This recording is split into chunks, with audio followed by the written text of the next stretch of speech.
et en tous. Alléluia. Donc, il y a point d'acception ici. C'est tout le monde.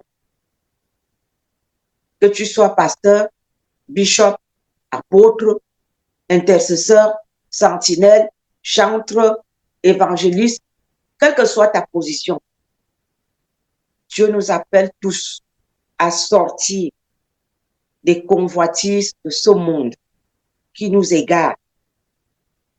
Il nous parle à nous tous. Ici, il n'y a pas de titre, il n'y a pas de genre. C'est tous ceux qui sont appelés disciples du Seigneur. Alléluia. Verset 12. Ainsi donc, comme des élus de Dieu, saints et bien-aimés, revêtez-vous de sentiments de compassion, de bonté, d'humilité, de douceur, de patience. En quelque sorte, revêtons-nous du fruit de l'esprit. Supportez-vous les uns les autres, et si l'un a sujet de se plaindre de l'autre, pardonnez-vous réciproquement. Je m'arrête là. Toujours au cours de ce voyage, le Seigneur m'a fait découvrir beaucoup de choses. Je suis rentrée avec un chant qu'un serviteur de Dieu aimait trop mettre. Et ce chant-là m'a amusé, ça m'a beaucoup parlé. Ici, il dit, supportez-vous les uns les autres, et si l'un a sujet de se plaindre de l'autre, pardonnez-vous réciproquement. De même que Christ vous a pardonné, pardonnez-vous aussi. Dans cette chanson-là, le chanteur qui a chanté, il dit que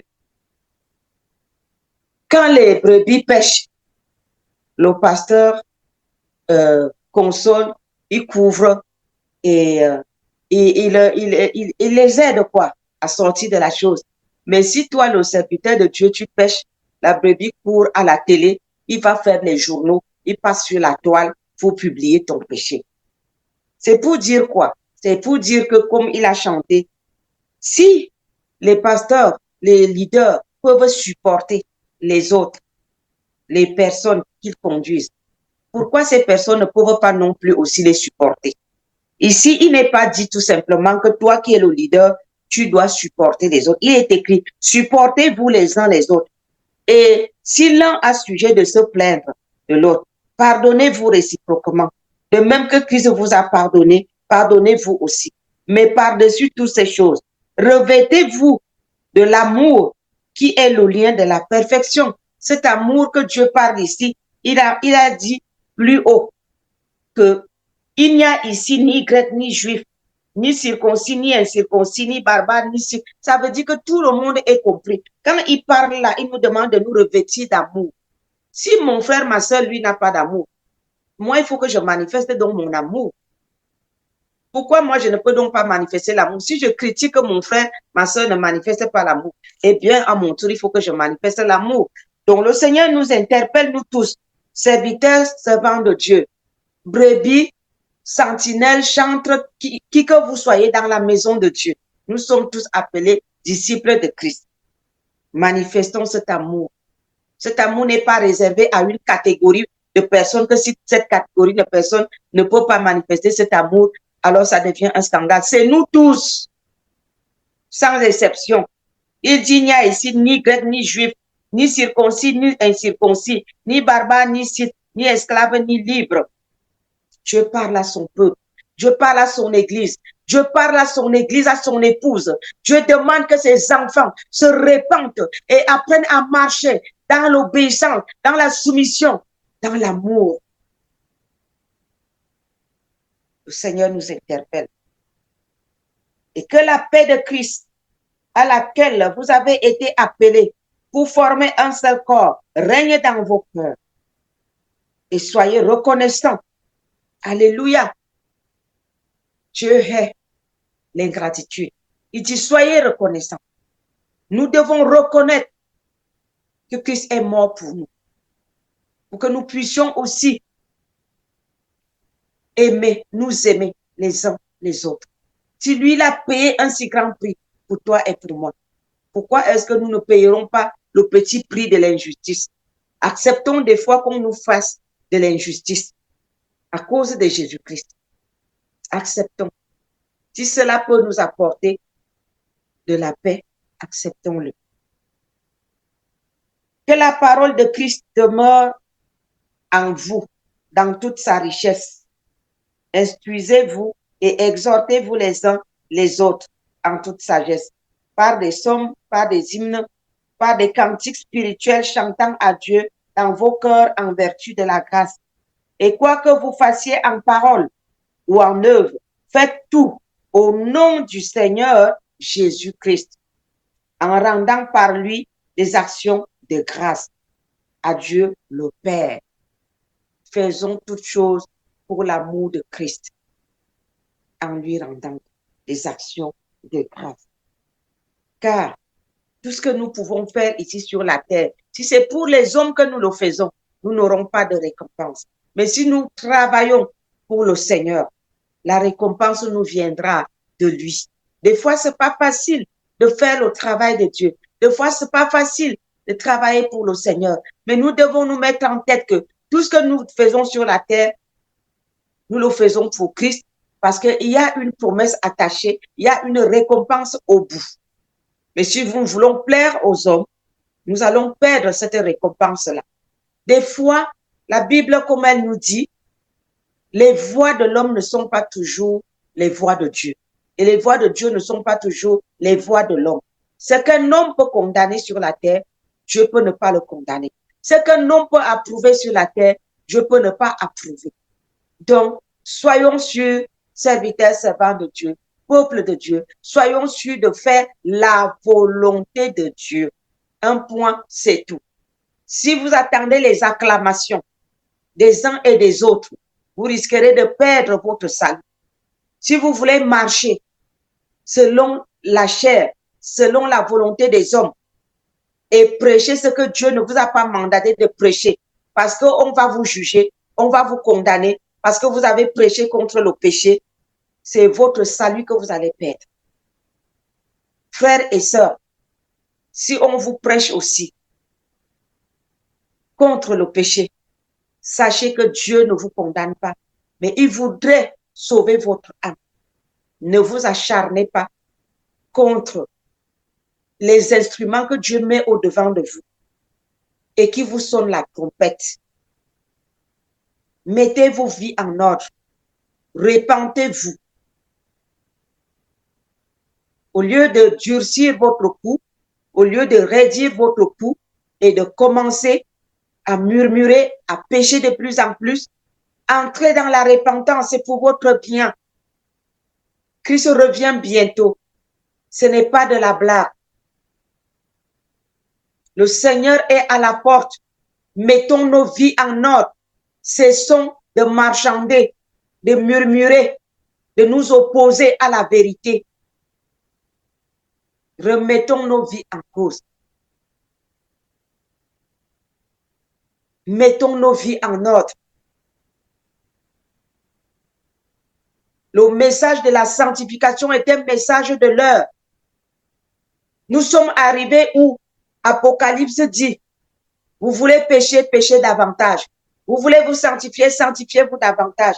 Nous avons choisi, nous l'Église de Jésus, de suivre Jésus-Christ. Suivons Jésus-Christ jusqu'au bout. Ne faisons plus un pied dedans, un pied dehors. Dieu va vomir les tièdes. C'est écrit dans l'Apocalypse que Dieu vomira les tièdes. Ne soyons plus les tièdes. Le Seigneur ne voudrait pas les tièdes dans sa maison. Choisissez un camp. Aujourd'hui, tu entends le son de la trompette de l'Éternel. Si tu considères que c'est une pauvre femme qui est en train de t'interpeller, tu vas te tromper. C'est la voix du Seigneur qui te parle à travers ma bouche. Sortez de la compromission. Sortez de la rébellion. Fuyez. Fuyez les passions de ce monde. À bon entendeur, ça. Nous allons lire le livre de Jacques.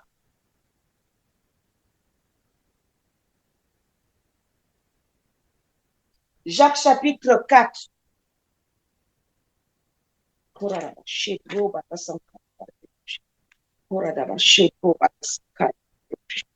Koradabashipo Batasankarabari de Bushir. Rendore Yamamagabashipo Batasankarabari. Rindore chapitre 4, du verset 4 au verset 10. Je lis au nom de Jésus-Christ. Adultères que vous êtes, ne savez-vous pas que l'amour du monde est inimitié contre Dieu? Celui donc qui veut être ami du monde sera ennemi de Dieu. Croyez-vous que l'Écriture parle en vain? C'est avec jalousie que Dieu chérit l'Esprit qu'il a fait habiter en vous.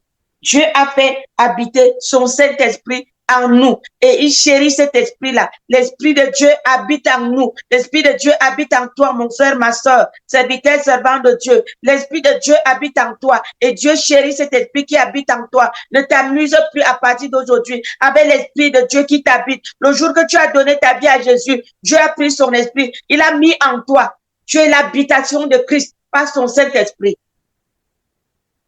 Il accorde au contraire une grâce plus excellente. C'est pourquoi l'Écriture dit, Dieu résiste aux orgueilleux, mais il fait grâce aux hommes. Dieu résiste aux orgueilleux. L'orgueilleux rédit son cours. L'orgueilleux, il est rebelle. Mais celui qui marche dans l'humilité reconnaît sa faute. Celui qui marche dans l'humilité se répand. Celui qui marche dans l'humilité écoute les conseils. Verset 7. Soumettez-vous donc à Dieu. Résistez au diable et il fuira loin de vous. Comment est-ce que nous devons résister au diable? En écoutant la voix de l'Esprit qui crie aujourd'hui, qui nous appelle à la repentance, qui nous demande de nous soumettre à la volonté de Dieu, qui est de marcher dans la sainteté, dans la sanctification, en fuyant les passions de ce monde. Ne les justifiez plus. Ne vous rebellez plus contre la parole de Dieu. C'est pour votre profit. Dieu ne vous force pas, moi non plus. Mais c'est un avertissement. Écoutez le son de la trompette de ce matin et mettez vos vies en ordre. Approchez-vous de Dieu et il s'approchera de vous. Nettoyez vos mains pécheurs, purifiez vos cœurs, hommes irrésolus. Sentez votre misère, soyez dans le deuil et dans les larmes. Que votre rire se change en deuil et votre joie en tristesse. Humiliez-vous devant le Seigneur et il vous élèvera. On s'humilie comment? Dans la repentance. Reconnaître son péché, le confesser, demander la force au Saint-Esprit de nous aider. Entrer dans les jeûnes personnels, dans la prière. Supplier Dieu dans le lieu secret. Dieu ne veut pas vous tuer. Il veut votre transformation. Acceptez la main que le Seigneur est en train de vous tendre. Sortez de la rébellion. Arrêtez de justifier vos péchés. Arrêtez de justifier votre position. Ce n'est pas la peine de se repentir. Vous vous faites du mal à vous-même. Or, Dieu ne vous fait pas du mal. Revenez à lui. Revenez à Dieu. Il dit, nettoyez vos mains pécheurs, purifiez vos cœurs, hommes irrésolus, sentez votre misère. Soyez dans le deuil et dans les larmes. Nous devons nous repentir à genoux et en larmes, en reconnaissant sincèrement du fond de nos cœurs notre état d'âme. Le Seigneur va nous aider. Alléluia. Il dit au verset 11, ne parlez point mal les uns des autres, frères. Celui qui parle mal d'un frère ou qui juge son frère parle mal de la loi et juge la loi. Or, si tu juges la loi, tu n'es pas observateur de la loi, mais tu en es juge. Un seul est législateur et juge, c'est celui qui peut sauver et perdre. Mais toi, qui es-tu pour juger le prochain? Si quelqu'un t'interpelle, ne le juge pas, ne le critique pas. Sache que la personne t'interpelle parce que la personne t'aime et la personne est en train de faire aussi la volonté de Dieu. Toi, ne le juge pas pour dire, oh, pourquoi tu me parles? Oh, pourquoi tu es ceci? Oh, tu es trop dur. Non, non, non. N'entre pas dans le jugement. N'entre pas dans la condamnation.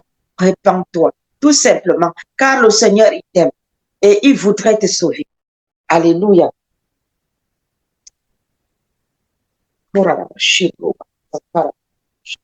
Hébreux chapitre 10, verset 26 à 31. Alléluia. Hébreux 10, 26, 31 dit, car si nous péchons volontairement après avoir reçu la connaissance de la vérité, il ne reste plus de sacrifice pour les péchés, mais une attente terrible du Seigneur et l'ardeur d'un feu qui dévore les rebelles. Mon frère, ma soeur, je déclare que tu ne seras pas dévoré, mais que tu vas te repentir, que tu vas reconnaître ton péché pour ne pas être dévoré. Amen. Parce que Dieu ne veut pas notre mort.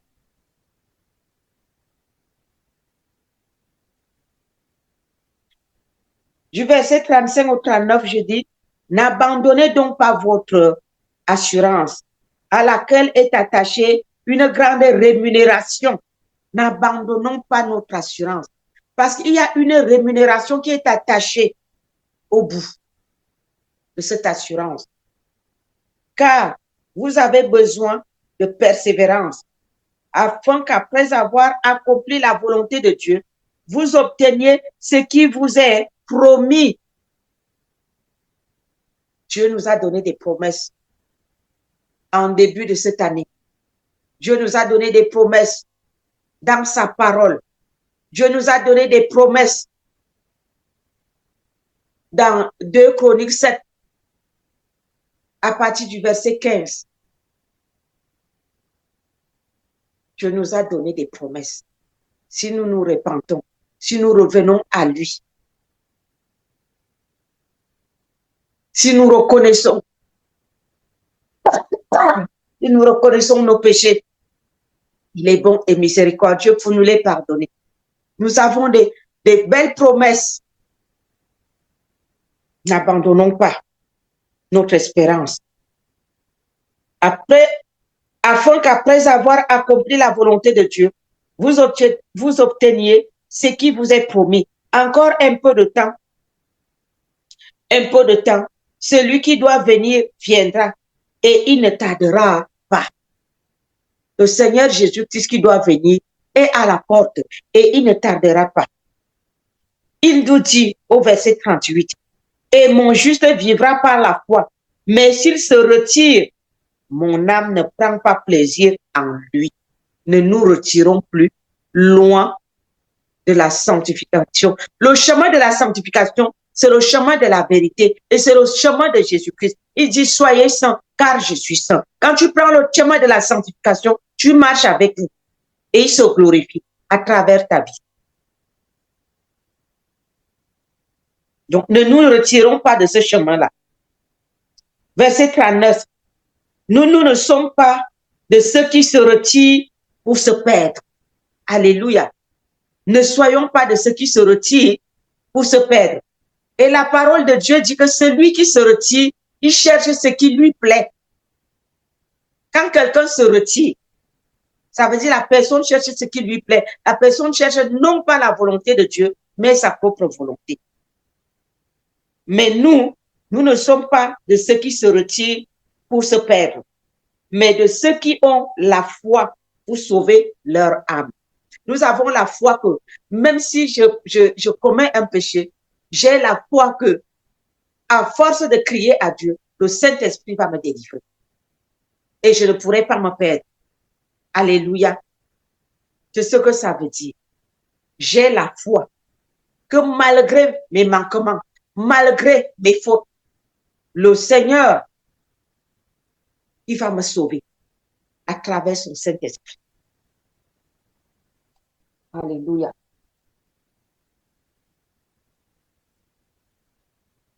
Mon frère, ma soeur, le chemin de la victoire n'est pas facile. Même dans ce monde, le monde nous montre que lorsque les militaires vont en guerre, beaucoup vont mourir. Mais ceux qui reviennent à leur retour à la fin de la guerre, ils sont couronnés de gloire.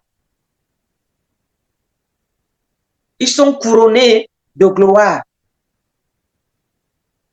ont les couronnes de gloire. On ne peut pas devenir général dans une armée si on n'a pas combattu. Ce n'est pas facile, le chemin de la sanctification. Mais nous devons combattre le péché jusqu'à notre dernière énergie. En disant non, tu tombes, tu te relèves, tu dis Seigneur, je refuse. Je refuse de tomber. Même pendant que tu tombes, tu refuses, tu tombes, tu dis oui, je dis que je me lève, je ne veux pas tomber. Je regarde au cœur. Prenons la décision de marcher sur la bonne voie, sur la sainteté, le chemin de la sanctification, le chemin de l'obéissance, le chemin de la soumission à la parole de Dieu. Le Saint-Esprit va nous aider. Je n'ai pas là pour nous condamner. Moi non plus, je ne condamne personne, vu que je suis peut-être même pire que vous autres. Mais j'ai la volonté de sortir de ma situation, de sortir de mon péché, pour marcher sur la voie droite. J'aimerais prier pour toi qui m'écoute aujourd'hui, mon frère, ma soeur, serviteur, servant de Dieu. Peut-être que tu résistais au péché. Peut-être que tu te querellais avec ton pasteur. Peut-être que tu te querellais avec tes collègues lorsqu'ils te reprenaient. Sache que lorsque quelqu'un te reprend, c'est parce que la personne t'aime. Jésus-Christ reprend celui qui l'aime. Dieu ne châtie pas les rebelles pour qu'ils marchent dans ses voies. Il dit qu'il demandera plus à ceux qu'il a donné plus. Si le Seigneur est exigeant envers toi, sache qu'il t'a aussi beaucoup donné. Mais si tu es dans la rébellion, même sa voix, tu n'entendras plus. Il ne te dira plus rien. Il va te laisser et tu vas continuer à entendre d'autres voix, croyant que c'est le Seigneur. Mais tel ne sera pas ton cas, toi qui m'écoutes aujourd'hui. J'ai la foi. J'ai la foi et l'espérance que pendant que je parle, pendant que le Saint-Esprit parle à travers ma bouche, ton cœur sera touché. Tu vas te repentir pour sortir de ta rébellion, de ta pratique de péché. Et le Saint-Esprit t'aidera. Et le Seigneur prendra plaisir en ta personne. Et lorsqu'il viendra chercher son épouse, tu entendras le son de la trompette qui sonnera pour ses épées. Je vais prier pour toi qui m'entends aujourd'hui.